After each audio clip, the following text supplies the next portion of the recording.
Selamat datang kembali di sesi bedah gagasan kita.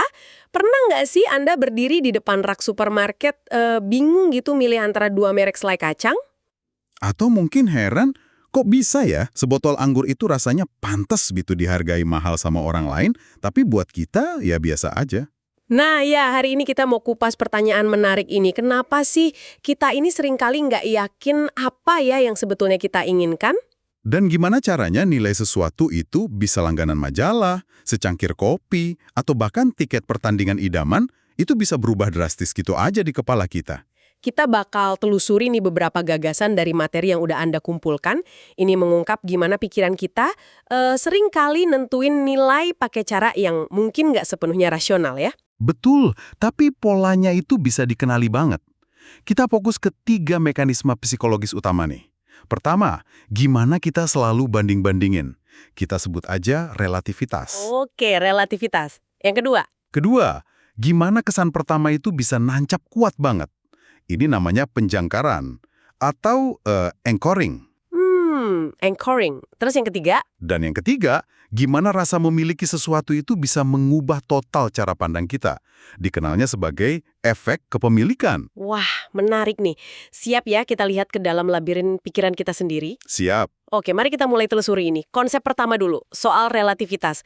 Intinya sederhana ya, kita hampir nggak pernah tahu nilai intrinsik sesuatu. Iya betul, kita butuh pembanding. Selalu butuh pembanding. Kayak pilot pesawat gitu ya, yang butuh lampu landasan buat mendarat di malam hari. Persis. Tanpa konteks, tanpa lampu-lampu itu, kita bingung.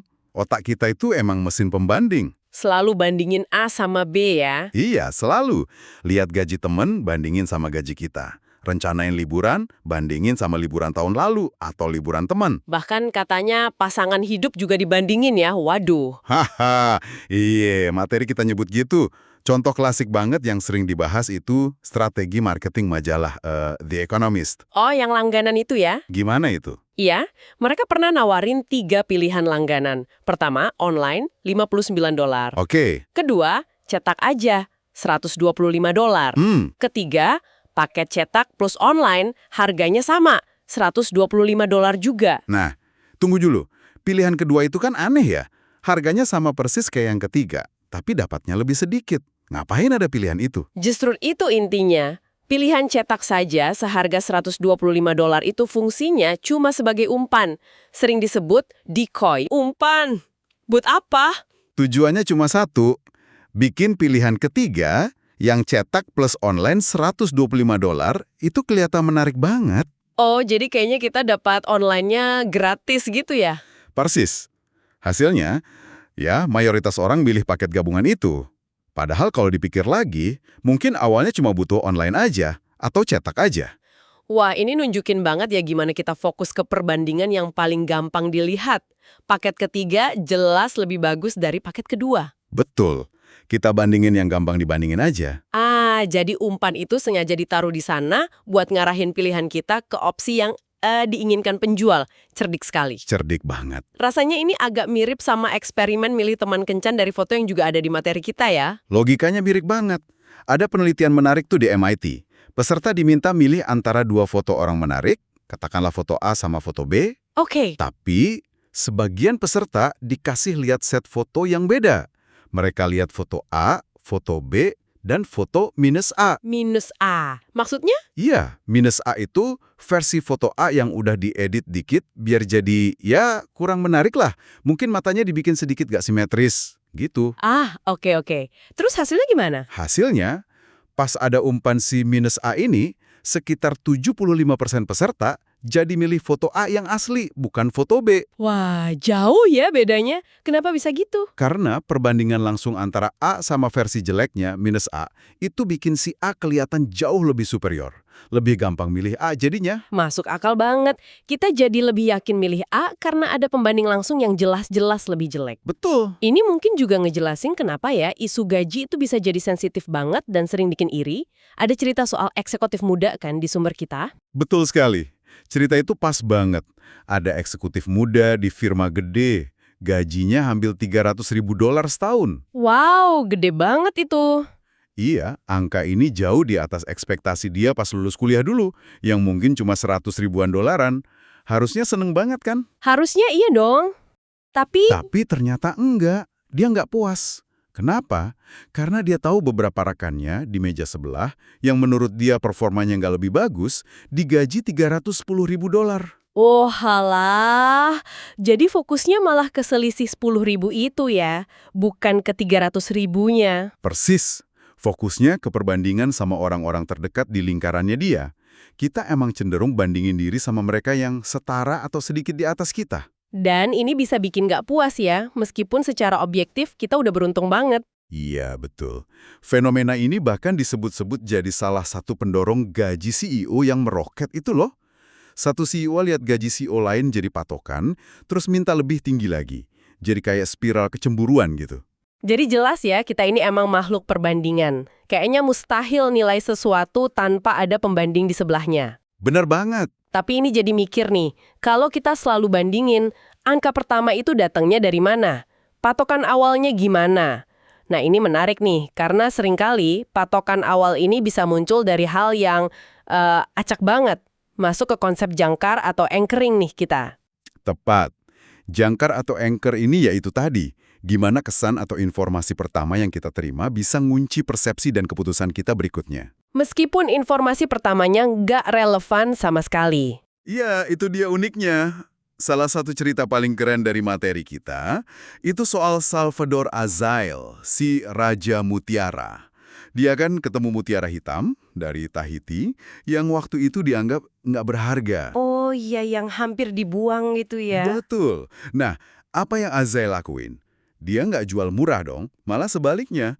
Dia jangkarin mutiara itu ke citra kemewahan paling tinggi. Gimana caranya dia jangkarin itu? Dia berhasil yakinin pemilik toko perhiasan legendaris, Harry Winston, di Fifth Avenue, New York. Wah, Harry Winston. Iya, buat majang kalung mutiara hitam itu di etalase tokonya.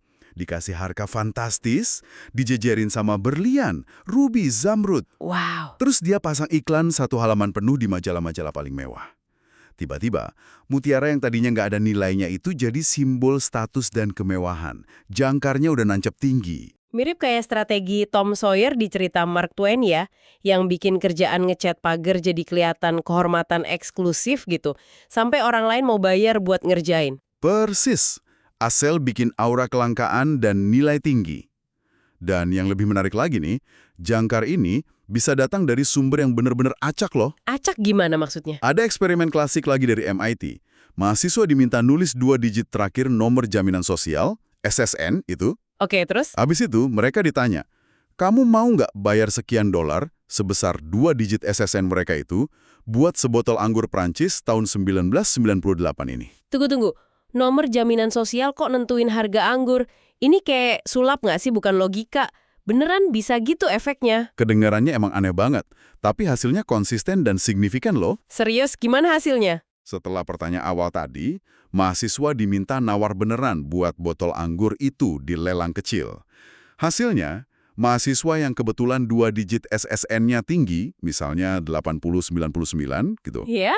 ngajuin tawaran rata-rata 216% sampai 346% lebih tinggi dibanding mereka yang digit SSN-nya rendah, misalnya 0120. Gila, jauh banget bedanya. Cuma gara-gara angka SSN? Iya, ini yang disebut koherensi arbitrer. Angka awal itu, si jangkar itu emang arbitrer, acak banget. Tapi begitu masuk ke kepala kita, Keputusan kita selanjutnya jadi ngikutin angka acak itu ya? betul, jadi koheren atau konsisten dengan angka acak itu. Menarik kan? Kayak otak kita tuh butuh pegangan nilai awal, apa aja deh pokoknya. Terus kita gerak dari situ. Wah, ini agak serem ya jadinya. Betapa gampangnya kita dipengaruhi angka acak. Apakah ini juga yang ngejelasin gimana kebiasaan kita terbentuk? Misalnya kebiasaan minum kopi di kedai tertentu kayak Starbucks gitu yang dibahas di materi? Iya, ini masuk ke konsep turunan yang disebut self-herding. Menggiring diri sendirilah. Menggiring diri sendiri. Gimana tuh? Bayangin aja Anda pertama kali nyoba Starbucks. Mungkin karena penasaran suasananya, atau mungkin karena harganya waktu itu kerasa beda. Nah, itu jadi jangkar baru dibanding kopi biasa Anda. Oke. Anda coba, terus ngerasa, oke lah, enak. Nah, keputusan berikutnya buat balik lagi ke Starbucks itu jadi lebih gampang. Otomatis gitu ya? Ya, pikiran Anda bilang, gue pernah kesini sebelumnya dan gue suka. Jadi, ini pasti keputusan bagus. Lama-lama jadi kebiasaan. Anda ngikutin jejak keputusan pertama Anda sendiri. Tanpa mikir ulang lagi ya, ini pilihan terbaik atau paling hemat apa enggak? Betul. Anda menggiring diri sendiri berdasarkan jangkar pengalaman pertama itu. Jangkar ini bahkan bisa nentuin sebuah pengalaman itu kita anggap enak atau nyakitin loh. Contohnya? Kayak di eksperimen baca puisi itu. Kelompok yang diminta bayar buat dengerin puisi cenderung nilai pengalamannya lebih positif daripada kelompok yang malah dibayar buat dengerin puisi yang sama persis. Wah, luar biasa ya, gimana jangkar awal itu bisa ngebentuk jalur kebiasaan kita. Oke deh, jadi kita udah lihat nih gimana perbandingan relativitas sama kesan pertama, penjangkaran mainin peran. Nah sekarang, gimana kalau kita udah benar-benar punya barangnya? Status kepemilikan ini ngubah cara kita nilai nggak? Nah, ini bawa kita ke fenomena psikologis ketiga yang nggak kalah seru. Efek kepemilikan atau endowment effect. Endowment effect, artinya apa tuh? Barang yang udah kita punya itu jauh lebih tinggi daripada nilai barang yang sama kalau kita belum punya. Oh gitu, ada contohnya? Contoh paling terkenal itu studi soal tiket pertandingan bola basket di Duke University. Di sana kan tim basketnya populer banget, tiketnya susah didapat. Mahasiswa sampai rela kemah berhari-hari cuma buat ikut lotre tiket. Wow, niat banget ya. Terus gimana setelah lotrenya? Nah, setelah lotre, kan ada kelompok yang hoki dapat tiket, jadi pemilik, sama kelompok yang nggak dapat, bukan pemilik. Terus mereka ditanya soal nilai tiket itu. Hasilnya gimana? Pasti beda ya? Beda banget, dramatis bedanya. Mahasiswa yang udah megang tiket, pas ditanya berapa harga minimal mau jual tiket itu, rata-rata nyebut angka sekitar $2.400. $2.400 buat satu tiket? Yang sama, rata-rata cuma mau bayar sekitar $175. $2.400 lawan $175. Itu bedanya hampir 14 kali lipat. Gila. Padahal usahanya buat dapat kesempatan itu sama kerasnya kan? Sama persis. Gila kan bedanya? Kenapa bisa sejauh itu sih bedanya? Cuma gara-gara status punya gitu? Nah, materi kita ngejelasin ada setidaknya 3 keanehan psikologis di balik efek kepemilikan ini. Pertama, kita itu cenderung jatuh cinta sama apa yang udah jadi milik kita. Jatuh cinta?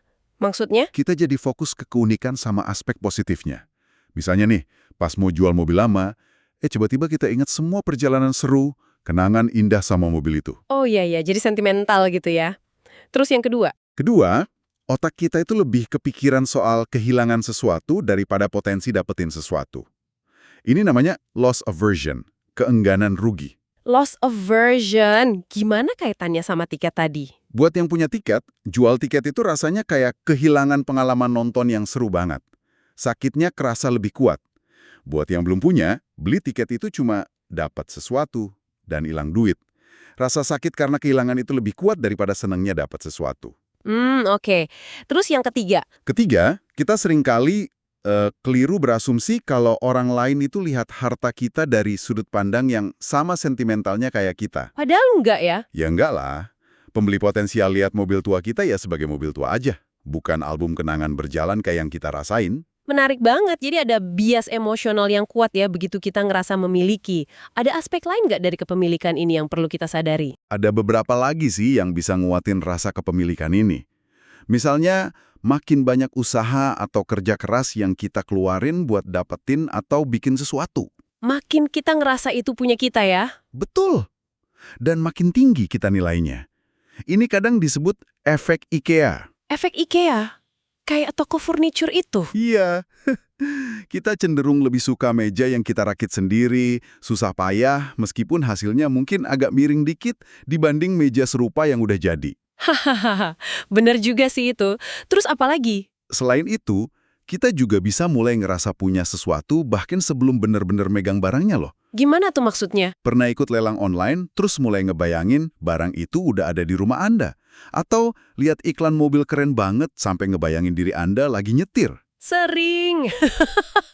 Nah, itu bentuk kepemilikan virtual yang mulai tumbuh. Industri marketing pintar banget manfaatin ini. Contohnya? Yaitu, nawarin uji coba gratis 30 hari atau garansi uang kembali. Begitu produknya ada di tangan atau di rumah kita, rasa kepemilikan mulai muncul tuh. Jadi pas mau balikin rasanya berat ya, kayak rugi gitu. Iya, padahal kita belum keluar duit sepeser pun mungkin, tapi rasanya udah kayak kehilangan sesuatu. Dan ini nggak cuma berlaku buat barang fisik kayak tiket atau furnitur kan? Kayaknya bisa lebih dalam lagi nih. Tepat sekali. Efek kepemilikan ini berlaku kuat banget juga buat hal-hal non-fisik, kayak ide, opini, atau keyakinan. Oh ya, gimana tuh? Sekali kita ngerasa memiliki sebuah pandangan soal politik kek, tim olahraga favorit, atau bahkan metode kerja tertentu, kita cenderung jadi suka banget sama pandangan itu. Lebih dari yang seharusnya. Iya, nilainya jadi ketinggian di mata kita. Dan jadi susah banget buat ngelepasinnya. Kenapa susah dilepasin? Karena ngelepasin ide yang udah kita miliki itu rasanya kayak ngakuin rugi atau salah. Dan kita kan secara alami nggak suka rugi, loss aversion tadi itu. Akibatnya kita jadi kaku gitu ya, susah nerima pandangan baru. Betul, jadi kaku, defensif, kurang fleksibel lah dalam mikir atau nerima sudut pandang baru. Ini mulai kerasa relevan di banyak banget aspek kehidupan ya. Jadi nih setelah kita kupas tuntas soal relativitas, penjangkaran, sama efek kepemilikan ini, apa ya benang merahnya? Pelajaran utamanya apa nih? Rasanya jelas banget cara kita nilai sesuatu itu sering aneh dan jauh dari hitung-hitungan rasional murni. Pelajaran utamanya ya pengakuan aja sih, bahwa penilaian sama keputusan kita sehari-hari itu sangat-sangat dipengaruhi konteks. Bukan nilai intrinsik barangnya aja ya. Jarang banget kita nilai sesuatu secara absolut berdasarkan nilai intrinsiknya aja. Nilai itu dibentuk sama, satu, apa yang ada di sebelahnya sebagai pembanding. Itu relativitas. Oke. Dua, informasi atau angka pertama yang kebetulan kita temuin, itu penjangkaran. Sip. Dan tiga, apakah kita ngerasa udah memiliki benda atau gagasan itu atau belum? Itu efek kepemilikan. Ketiga ini kerja terus di bawah sadar kita. Dan yang menarik, meskipun irasional, polanya ternyata sistematis banget ya dan bisa diprediksi. Betul. Kita secara konsisten bandingin apa yang paling gampang dibandingin, kita kekunci sama jangkar awal meskipun ngacak, dan kita secara konsisten nilai lebih tinggi apapun yang jadi milik kita. Jadi kuncinya kesadaran ya, sadar sama bias-bias ini. Kesadaran itu langkah pertama yang krusial banget. Mungkin kita nggak bisa ya ngilangin total bias-bias ini ya, gimana? Ini kan bagian dari cara kerja otak kita yang udah evolusi ribuan tahun. Tapi setidaknya bisa lebih waspada ya. Iya, dengan nyadarinya kita bisa jadi konsumen, pengambil keputusan, bahkan pemikir yang lebih waspada. Coba deh sekali-kali pertanyakan kebiasaan Anda. Kenapa sih selalu milih merek X padahal Y lebih murah? Sadari pengaruh perbandingan juga ya, pas lagi iri sama orang atau pas milih produk. Benar. Dan yang mungkin paling susah nih, coba sesekali lihat barang atau bahkan opini yang Anda miliki itu dari kacamata orang luar yang netral. Mungkin nilainya nggak setinggi yang kita kira selama ini ya. Bisa jadi begitu. Pembahasan yang benar-benar bikin melek nih, tentang gimana mesin pembuat keputusan di kepala kita ini bisa begitu gampang diakalin sama konteks dan emosi. Terima kasih ya udah nemenin penelusuran mendalam kita kali ini. Sama-sama. Sebagai penutup nih, mungkin ada satu pertanyaan lanjutan yang menarik buat Anda renungkan sendiri di rumah. Apa tuh? Kalau nilai yang kita kasih ke banyak banget hal dalam hidup, mulai dari barang sepele, pengalaman berharga, sampai keyakinan dasar kita, ternyata segitu rentannya sama pengaruh faktor-faktor yang baru kita bahas tadi. Iya. Seberapa yakin Anda sebenarnya sama berbagai pilihan besar yang udah ngebentuk hidup Anda sampai sekarang? Coba pikirin sejenak deh. Pilihan karir Anda, pasangan hidup Anda, atau bahkan tempat tinggal Anda sekarang, itu benar-benar cerminan nilai terdalam Anda nggak sih? Atau jangan-jangan?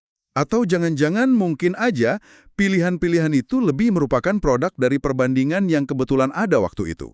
Atau jangkar pertama yang nancap secara acak di kepala Anda. Atau rasa kepemilikan yang pelan-pelan tumbuh seiring waktu. Wah, sebuah pertanyaan reflektif yang cukup menantang ya buat dipikirin lebih lanjut. Sampai jumpa di sesi bedah gagasan kita berikutnya.